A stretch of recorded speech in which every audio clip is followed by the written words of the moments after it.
Good morning to all of you. Welcome again in your chemistry class. Let's continue chapter number 10 S block.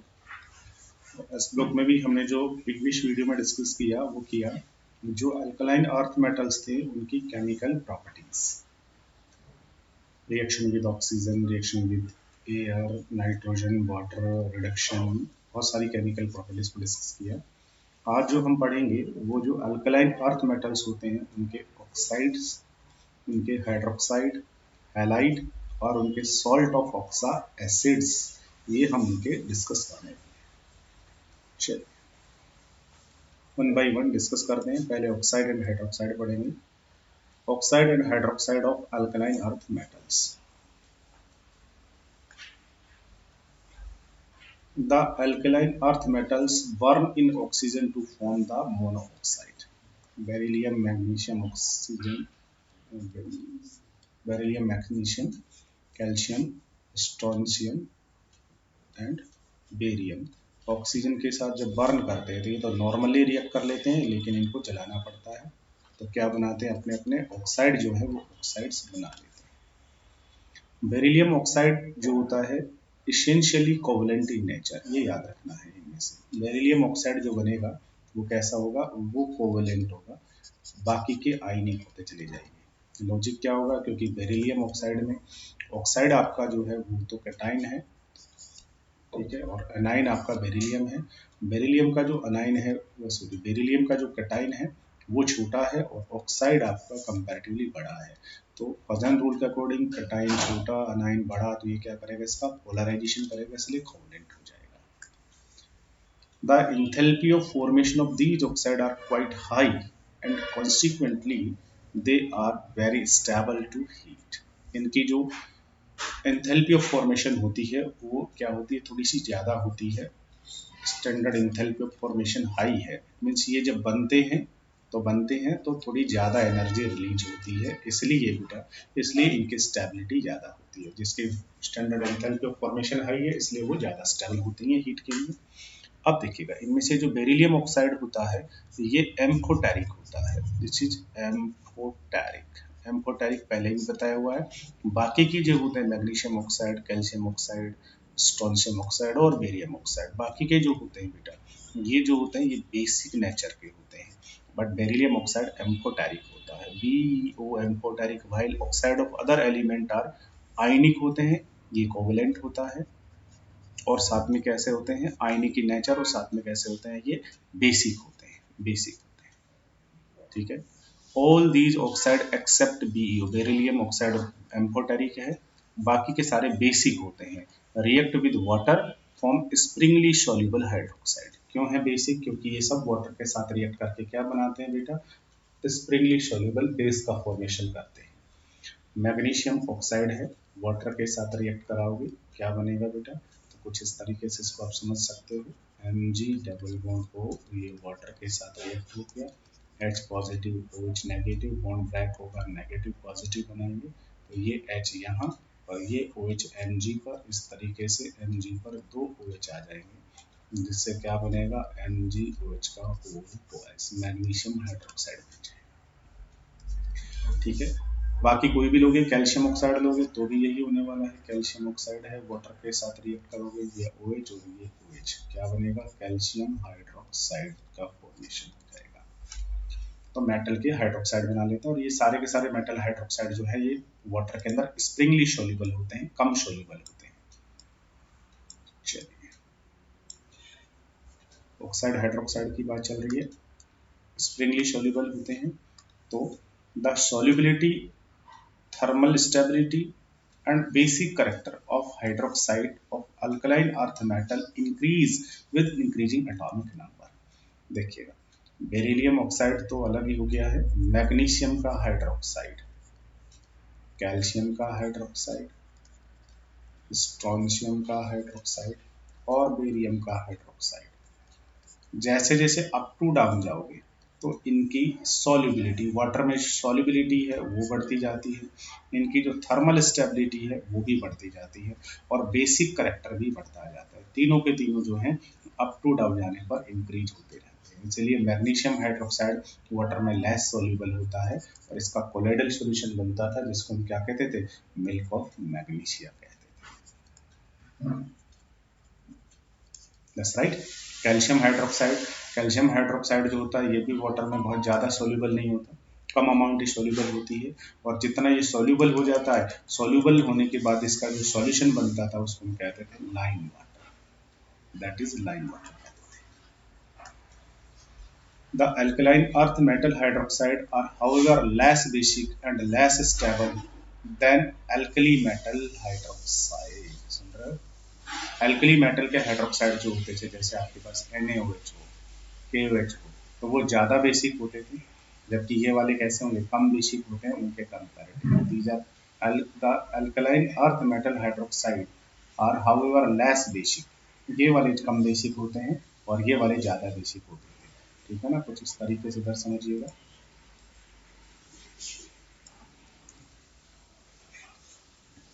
यहाँ पे पढ़ा है हमने NaOH, यहाँ पर क्या बन रहा है, मैग्नीशियम हाइड्रोक्साइड, यहाँ पर KOH पढ़ा है, यहाँ पर कैल्शियम हाइड्रोक्साइड हमने पढ़ा। ठीक है ना, यहाँ पर क्या बना है, रुबिडियम हाइड्रोक्साइड, यहाँ स्ट्रॉन्शियम हाइड्रोक्साइड। तो बेटा ये जो हाइड्रोक्साइड होता है ना, इनके कंपैरेटिवली ये वाले जो हाइड्रोक्साइड होते हैं ये ज़्यादा बेसिक होते हैं। ज़्यादा बेसिक होने का मतलब है कि इनमें कटाइन ये वाला है तो ये अनाइन है, तो ये कटाइन जो है उसके ऊपर पॉजिटिव चार्ज कम है ना, इसलिए ये इजीली डिसोसिएट हो जाता है वाटर में। लेकिन यहाँ कटाइन जो है वो ये वाला है, इसलिए ये अनाइंस को स्ट्रांगली हेल्ड करके रखते हैं, इसलिए इजीली डिसोसिएट नहीं होते हैं, इसलिए लेस बेसिक होते हैं। बस राइट, लेस स्टेबल भी होते हैं और लेस बेसिक भी होते हैं, दोनों के दोनों। बेरिलियम हाइड्रोक्साइड एम्फोटेरिक होता है। एम्फोटेरिक का मतलब है कि ये एसिड के साथ भी रिएक्ट करता है, बेस के साथ भी रिएक्ट करता है। ठीक है, तो देखिएगा किस तरीके से it react with acid and alkali दोनों के साथ। ये बेरिलियम हाइड्रोक्साइड आपके पास में है, ये एसिड के साथ भी रिएक्ट कर लेता है, वाटर बाहर चला जाएगा, क्या बन जाएगा, BeCl। और बेस के साथ भी रिएक्ट कर लेता है। बेस के साथ जब रिएक्ट करता है तो क्या होता है, बेस से OH नेगेटिव आते हैं, तो ये दो OH नेगेटिव को और जोड़ के और क्या बना देता है, कॉम्प्लेक्स बना लेता है, ये कॉम्प्लेक्स बना लेता है। दो OH के साथ ये दूसरे दो OH नेगेटिव भी जुड़ जाते हैं, जो कॉम्प्लेक्स बना लेता है, जिसको बेरिलेट आयन कहते हैं। तो एसिड के साथ भी रिएक्ट किया और बेस के साथ भी रिएक्ट किया है, इसलिए ये कैसा होता है, एम्फोटेरिक नेचर का होता है।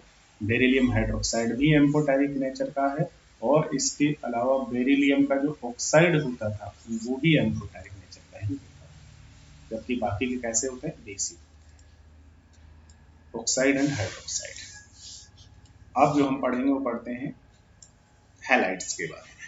हैलाइड देखिएगा, नेक्स्ट जो टॉपिक है वो है about halides. Halide of alkaline earth metals के halide, except for beryllium halide. Beryllium का जो हैलाइड है उसको छोड़ दीजिए, बाकी के जो हैलाइड्स होते हैं, all other halide of alkaline earth metals are ionic, बाकी के आयनिक होते हैं, बेरिलियम का नहीं होता।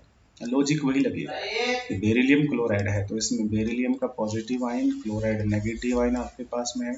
कैटाइन, एनाइन जो है वो बड़ा है, कैटाइन छोटा है, मोर पोलराइजेशन होगा, और मोर पोलराइजेशन होने से कैसा करेक्टर आ जाएगा, कोवलेंट जो है वो करेक्टर इसका हो जाएगा।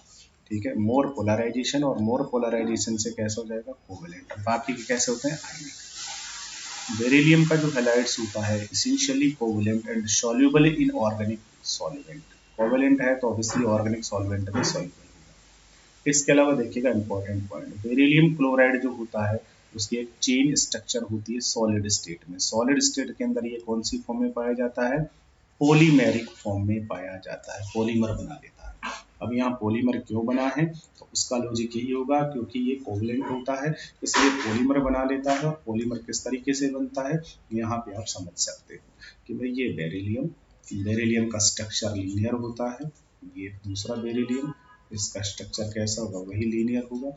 ये तीसरा बेरिलियम, स्ट्रक्चर कैसा होगा, लीनियर होगा। अब क्या होता है यहाँ पर बेटा ये जो बेरिलियम है ना, इस बेरिलियम के पास होते हैं वैकेंट ऑर्बिटल्स। इसके पास क्या होता है, वैकेंट ऑर्बिटल्स। ऑर्बिटल्स, और वैकेंट ऑर्बिटल्स होने के कारण से क्या होता है, ये जो क्लोराइड होता है और इस बॉन्ड के जो इलेक्ट्रॉन होते हैं वो इलेक्ट्रॉन इस क्लोराइड के साथ इसका जो वैकेंट ऑर्बिटल है वो ओवरलैपिंग कर लेता है, जिससे ये दोनों के दोनों इलेक्ट्रॉन यहाँ पर ट्रांसफर हो जाते हैं। तो यहाँ एक नए टाइप का बॉन्ड बन जाता है, जो मैंने आपको पहले भी बताया था किस किसके बिटवीन बना है, ये बीई, ये दूसरा बीई ये वाला, और बीच में कौन बैठा होता है, सीएल। ठीक है ना, तो एक बॉन्ड इन तीनों एटम के बीच बन जाता है, बट इलेक्ट्रॉन इसमें दो ही होते हैं। इस बॉन्ड को हम बनाना बॉन्ड भी कहते थे, और इसको हम tri centre di electron bond भी कहते थे, इसको ब्रिज बॉन्ड भी कहते थे। तो यहाँ भी ये ब्रिज बॉन्ड बन जाएगा इस तरीके से, इस ब्रिज बॉन्ड बन जाएगा इस तरीके से, ब्रिज बॉन्ड बन जाएगा इस तरीके से। तो सॉलिड स्टेट में बेरिलियम क्लोराइड जो होता है वो एक पॉलीमेरिक फॉर्म में पाया जाता है, पॉलीमर बना करके मिलता है, क्योंकि उसमें ब्रिज बॉन्ड बन जाते हैं, और जो ब्रिज बॉन्ड बनते हैं वो वाले tri centre di electron bond होते हैं। ठीक है, तो ये ब्रिज बॉन्ड बनने के कारण होता है। लेकिन जब इसको हम गर्म कर देंगे, हीट कर देंगे, in the vapour phase BeCl2 tend to form a chloro bridge dimer.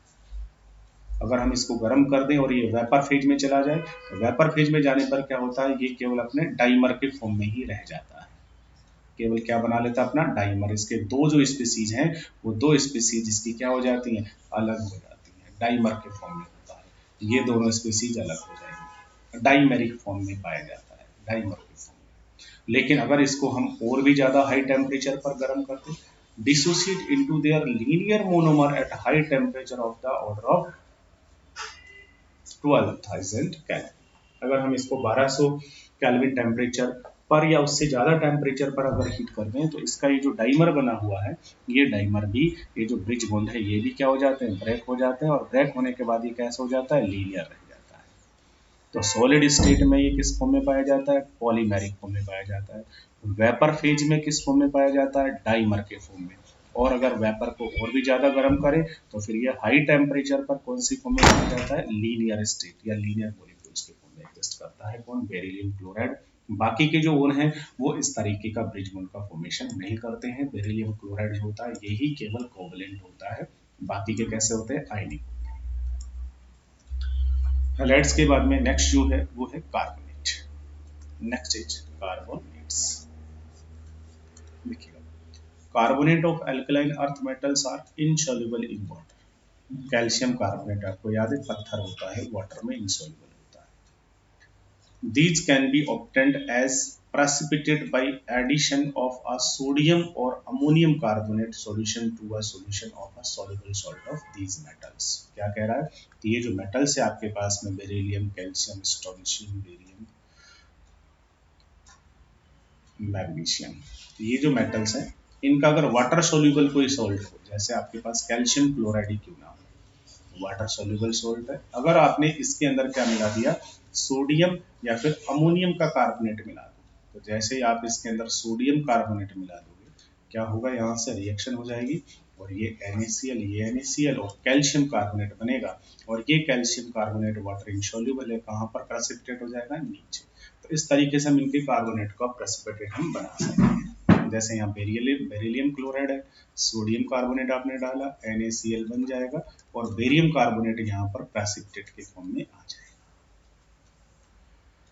अब ये जो कार्बोनेट है इनकी सॉल्युबिलिटी देखिएगा, solubility of carbonate in water decrease होती जाएगी as the atomic number of the metal ion increase.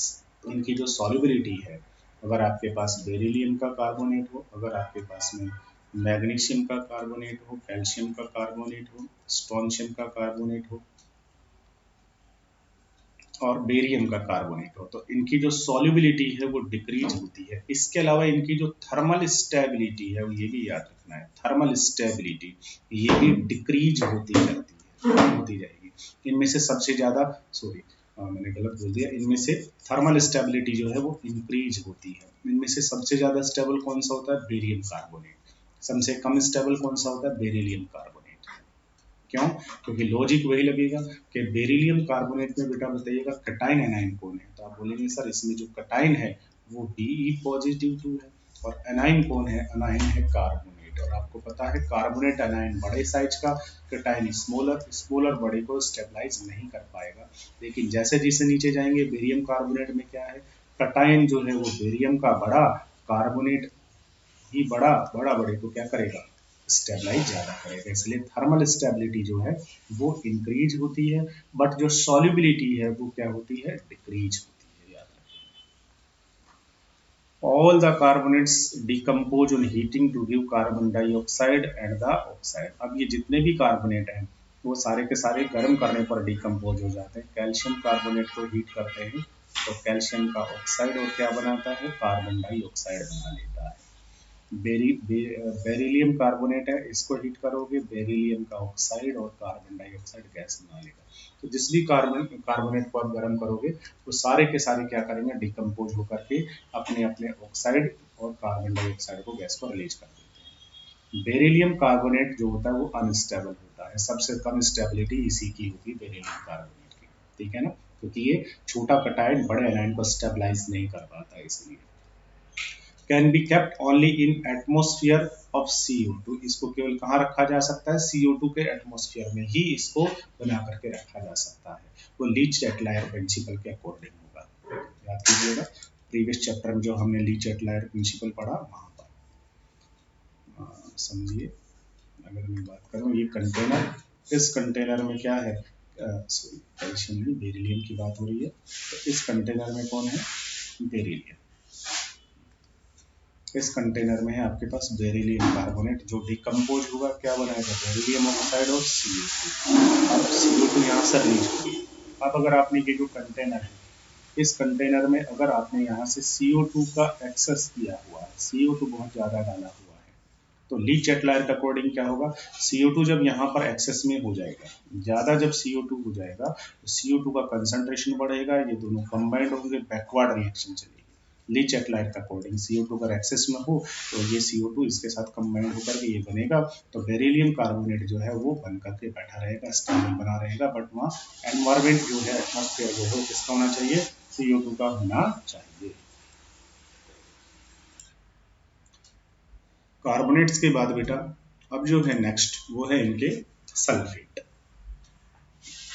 Sulphate देखिएगा, the sulphate of the alkaline earth metals are all white solid and stable to heat. सभी के जो sulphate होते हैं वो white solid होते हैं और स्टेबल होते हैं हीट के लिए, ठीक है, गर्म करेंगे तो इनका डिकम्पोजिशन नहीं होता है। बेरिलियम का जो सल्फेट होता है that is very important point, ये एग्जाम में पूछा हुआ है कंपटीशन में। बेरिलियम का जो सल्फेट होता है BeSO4, दैट्स राइट, और मैग्नीशियम का जो सल्फेट होता है are readily soluble in water, ये दोनों के दोनों वाटर के अंदर बहुत इजीली सोल्यूबल हो जाते हैं। वाटर में सोल्यूबिलिटी कब होती है, जब लैटिस जो इंथैल्पी है और जो हाइड्रेशन इंथैल्पी है, तो कौन सी ज्यादा होनी चाहिए बेटा, hydration enthalpy greater than lattice enthalpy, then those compound are soluble in water, तो वो वाटर में सोल्यूबल हो जाते हैं। तो ये दोनों के दोनों वाटर में सोल्यूबल होते हैं।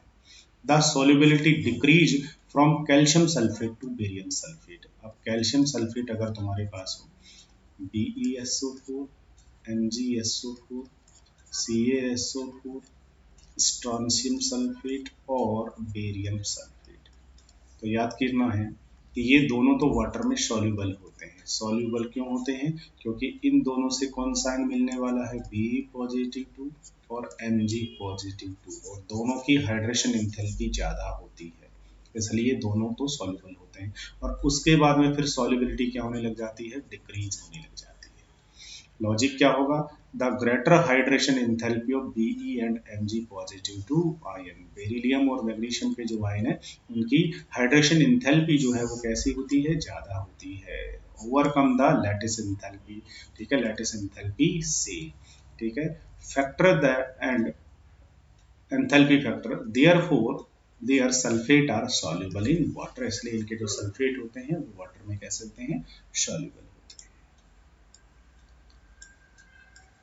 हैं। नेक्स्ट सल्फेट के बाद में नेक्स्ट जो है वो है नाइट्रेट। इनके नाइट्रेट्स, सल्फेट के बाद है नाइट्रेट्स। देखिएगा, the nitrate are made by dissolution of carbonate in dilute nitric acid, इनके जो नाइट्रेट होते हैं उनको बनाना किस तरीके से है। तो इनके नाइट्रेट का फॉर्मूला क्या होगा कि ये जो मेटल्स होती हैं ये बनाती है M पॉजिटिव 2 आयन, नाइट्रेट होता है NO3 नेगेटिव 1, 1 यहाँ 2 यहाँ, तो इनके जो नाइट्रेट होते हैं उनका फॉर्मूला होता है MnO3 का होल ट्वाइस।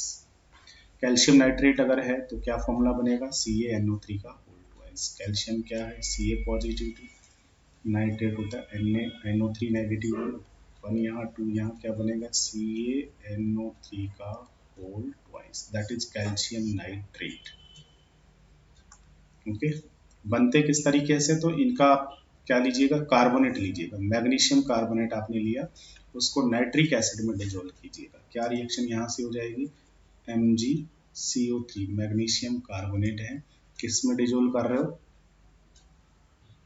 नाइट्रिक एसिड के अंदर। नाइट्रिक एसिड क्या होता है, HNO3, HNO3 में आपने डिजोल्व किया, क्या होगा यहाँ से दोनों के दोनों H इसके साथ रिएक्ट करेंगे और NO3 आकर के जुड़ के क्या बना देगा, MgNO3, और क्या बनेगा H2CO3, जो कि कार्बोनिक एसिड है, वीक होता है, डिकम्पोज हो जाएगा, लेस स्टेबल होता है, वाटर प्लस में CO2 बना देगा। ठीक है, H2CO3 बन जाएगा और साथ में वाटर प्लस CO2 भी आप लिख सकते हैं क्योंकि डिकम्पोज हो जाएगा इसमें। Magnesium nitrate crystallises with 6 molecule of water. Magnesium का ये जो नाइट्रेट बनता है यहाँ पर, ये 6 मॉलिक्यूल वाटर के साथ रिएक्ट करके क्रिस्टलाइजेशन होता है, इट मींस हाइड्रेट बनाता है। Whereas barium nitrate crystallize as the anhydrous salt, जबकि बेरियम जो होता है ये एक्सेप्शन मान सकते हैं। बेरियम का जो मैग्नीशियम नाइट्रेट जो होता है वो किसके फॉर्म में क्रिस्टलाइज होता है, मैग्नीशियम नाइट्रेट 6 वाटर के फॉर्म में, जबकि बेरिलियम का जो होता है बेरियम, बेरिलियम नहीं बेरियम जो नाइट्रेट होता है BaNO3 का होल ट्वाइस, ये कोई हाइड्रेट नहीं बनाता है। लॉजिक हमारे पास में है क्योंकि बेरियम जो होता है इसका साइज बहुत बड़ा है, चार्ज रेडियस रेशियो बहुत कम होता है, चार्ज डेंसिटी बहुत कम होती है, इसलिए इसकी हाइड्रेट बनाने की पावर कम होती है। This again show a decreasing tendency to form hydrate with increasing size and decreasing hydration enthalpy। Up to down जैसे जैसे जाएंगे वैसे वैसे हाइड्रेट बनाने की टेंडेंसी कम होती चली जाएगी। All of these decompose on heating to give oxide like lithium nitrate। जब भी हम इनको गर्म करेंगे क्या होगा, वैसा ही काम करेंगे जैसा कौन करता था, लिथियम करता था। ये हमने लिथियम की सिमिलरिटी में पढ़ा हुआ है, ठीक है ना।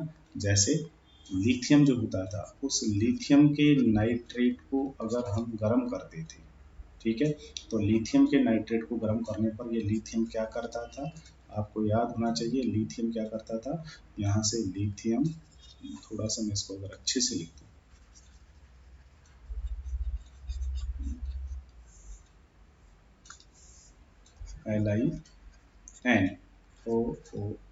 LiNO3, ये लिथियम नाइट्रेट गर्म करने पर क्या होता था बेटा, यहाँ से होता ये था, और लिखता हूँ,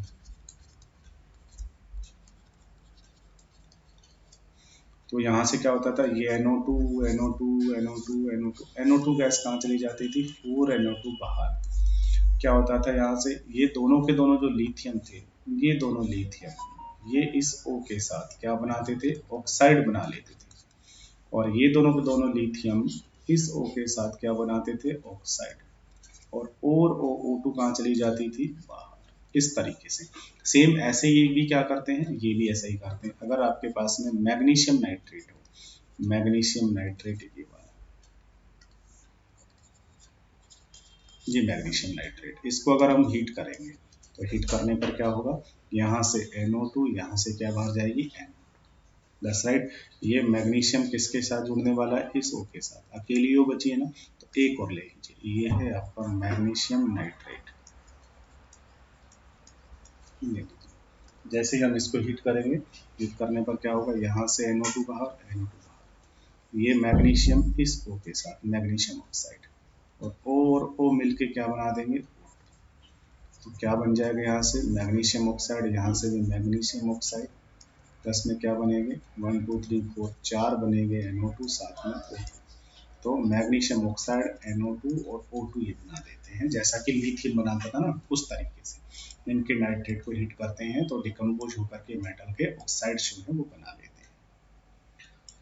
ये हो गया इनकी जो सॉल्ट थे उनकी प्रॉपर्टी, जिसमें हमने क्या क्या पढ़ा, ऑक्साइड पढ़ा, हाइड्रोक्साइड हमने पढ़े, हैलाइड हमने पढ़े, ऑक्साइड हाइड्रोक्साइड हैलाइड।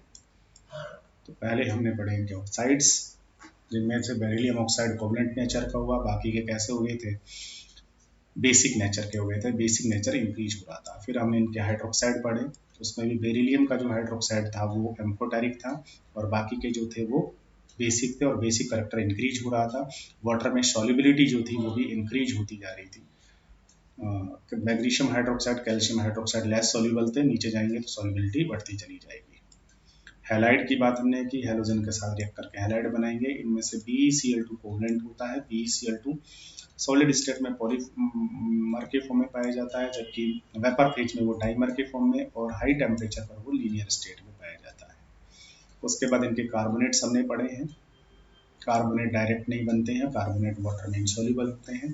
तो इनके जो सॉल्युबल सॉल्ट होते हैं उनके रिएक्शन अमोनियम कार्बोनेट या सोडियम कार्बोनेट के साथ रिएक्ट करके हम कार्बोनेट बनाते हैं। बेरिलियम कार्बोनेट लेस स्टेबल होता है, CO2 के एनवायरमेंट में स्टेबल होता है, ऊपर से नीचे जाएंगे स्टेबिलिटी इंक्रीज होती जाती है।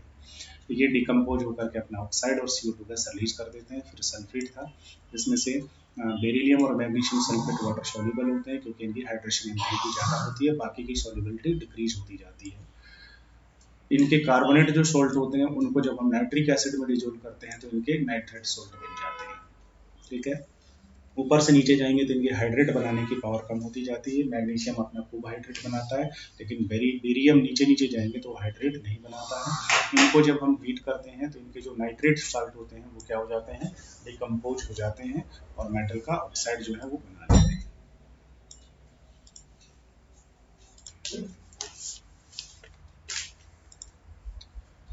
चलिए, इनके बाद में आपकी NCERT के दो प्रॉब्लम्स अभी हम सॉल्व करें इनको। Problem number 10.4. Why does the solubility of alkaline earth metal hydroxide in water increase down the group? Alkaline earth metals जो हैं उनके जो हाइड्रोक्साइड होते हैं, beryllium hydroxide, magnesium hydroxide, calcium hydroxide, और उसके बाद में स्ट्रोंशियम हाइड्रोक्साइड और बेरियम हाइड्रोक्साइड, जैसे जैसे हम अप टू डाउन जा रहे हैं तो इनके हाइड्रोक्साइड की जो सॉल्युबिलिटी है वो इंक्रीज होती है। Magnesium hydroxide calcium hydroxide less soluble होते हैं, ये लेस सॉल्युबल होते हैं, सॉल्युबिलिटी कम होती है। इससे मिल्क ऑफ मैग्नीशिया बनता है, इससे लाइम वाटर बनता है, नीचे सॉल्युबिलिटी बढ़ती है। तो क्यों इनकी जो सॉल्युबिलिटी है वो इंक्रीज होती है, बस आपको यही एक्सप्लेन करना है। Among alkaline earth metals hydroxide the A9 being common, A9 सबके अंदर कॉमन है, देखिएगा उसमें कहीं कोई फर्क नहीं आ रहा है, बट कटाइन जो है उस कटाइन को देखिएगा, कटाइन जो है ना उसका जो रेडियस है वो इंक्रीज हो रहा है। The कटाइन radius will influence the lattice enthalpy, कटाइन का रेडियस जो है वो इंक्रीज हो रहा है, इसलिए कटाइन जो है उसके कारण से जो लैटिस एंथैल्पी है वो लैटिस एंथैल्पी में चेंज हो रहा है। अब आपको पता है सॉल्युबिलिटी होने के लिए क्या जरूरी है, किसी भी कंपाउंड की वाटर के अंदर सॉल्युबल अगर आपको करना है तो उसका जो लैटिस एंथैल्पी है should be greater than should be less than their hydration enthalpy. कोई भी कंपाउंड सॉल्युबल तभी होगा जब उसकी हाइड्रेशन एंथैल्पी ज़्यादा होगी और लैटिस एंथैल्पी कम होगी। तो ऑब्वियसली अप टू डाउन जा रहे हैं तो क्या हो रहा है, इनकी सॉल्युबिलिटी इंक्रीज हो रही है, इसका मतलब कहीं ना कहीं इनकी लैटिस एंथैल्पी कम होती जाती है। हाइड्रेशन एंथैल्पी तो कम होगी, हाइड्रेशन एंथैल्पी तो बेरिलियम की सबसे ज़्यादा होगी, उससे कम मैग्नीशियम की, तो हाइड्रेशन तो कम होगी, बट उस हाइड्रेशन एंथैल्पी के कंपैरिजन में जो लैटिस एंथैल्पी है वो ज़्यादा कम होती जाती है, इसीलिए क्या होता है इनकी जो सॉल्युबिलिटी है वो इंक्रीज होती जाती है। Since lattice enthalpy decrease much more than the hydration enthalpy with increasing ionic size the solubility increase as we go down the up to down जा रहे हैं तो हाइड्रेशन एंथैल्पी भी कम हो रही है, लैटिस भी कम हो रही है, बट लैटिस जितना रिड्यूस होती है कम होती है उतना हाइड्रेशन कम नहीं हो पाती। इट मीन्स हाइड्रेशन के कंपैरिजन में लैटिस एंथैल्पी जो होती है वो बहुत ज़्यादा कम होती है।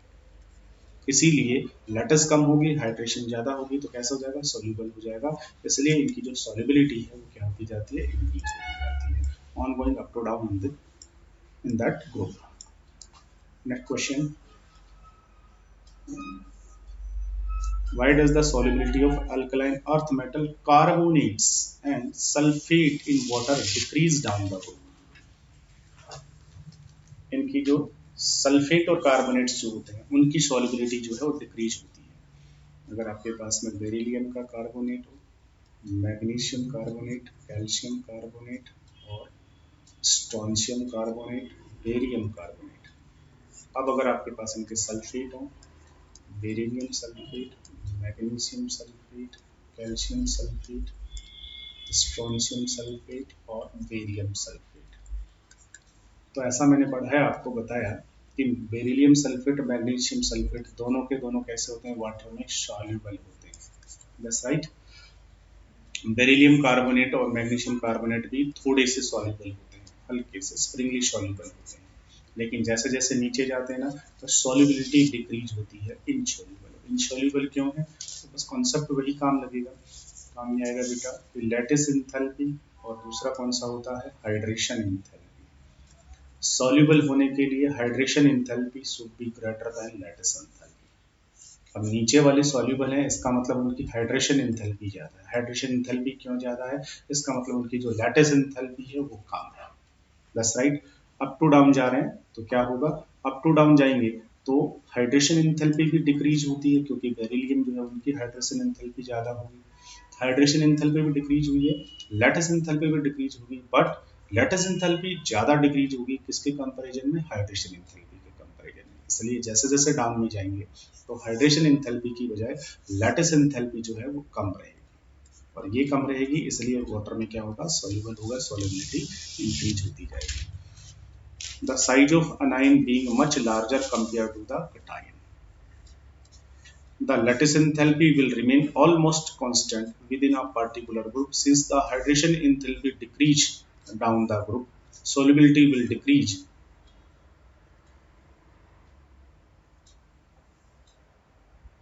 as found for alkaline earth metal carbonate और सल्फेट के लिए। कॉन्सेप्ट कुछ गड़बड़ हो गया लगता है, कॉन्सेप्ट तो खैर यही है, कौन से इंथैल्पी ज़्यादा होनी चाहिए बेटा, सॉल्युबल होने के लिए जो लैटिस इंथैल्पी है उसकी बजाय हाइड्रेशन इंथैल्पी जो है वो ज़्यादा होनी चाहिए, हाइड्रेशन इंथैल्पी जो है वो ज़्यादा होनी चाहिए। ये दोनों के दोनों ज़्यादा सॉल्युबल है, ये दोनों ज़्यादा सॉल्युबल है, इसका मतलब इनकी लैटिस कम है और इनकी हाइड्रेशन इंथैल्पी क्या है, ज़्यादा है। ठीक है, नीचे आने पर सॉल्युबिलिटी कम हो रही है, सॉल्युबिलिटी कम कब होगी, इसका मतलब लैटिस इंथैल्पी ज़्यादा होगी इनकी, बिल्कुल लैटिस इंथैल्पी ज़्यादा होगी इसलिए सॉल्युबिलिटी कम है। लैटिस एंथैल्पी ज़्यादा होगी इनकी, लैटिस एंथैल्पी ज़्यादा क्यों है, तो उसके लिए यहाँ पर जो लॉजिक काम आएगा बेटा, वो लॉजिक कौन सा काम आने वाला है, वो लॉजिक लगेगा कि हमें पता है कि छोटे साइज का कटायन और छोटा अनायन, बड़ा कटायन और बड़ा अनायन, हमें पता है कि स्मॉलर कटायन जो होता है वो स्मॉलर अनायन को मोर स्टेबलाइज करता है, जबकि लार्जर जो कटायन होता है वो लार्जर अनायन को ज़्यादा स्टेबलाइज करता है।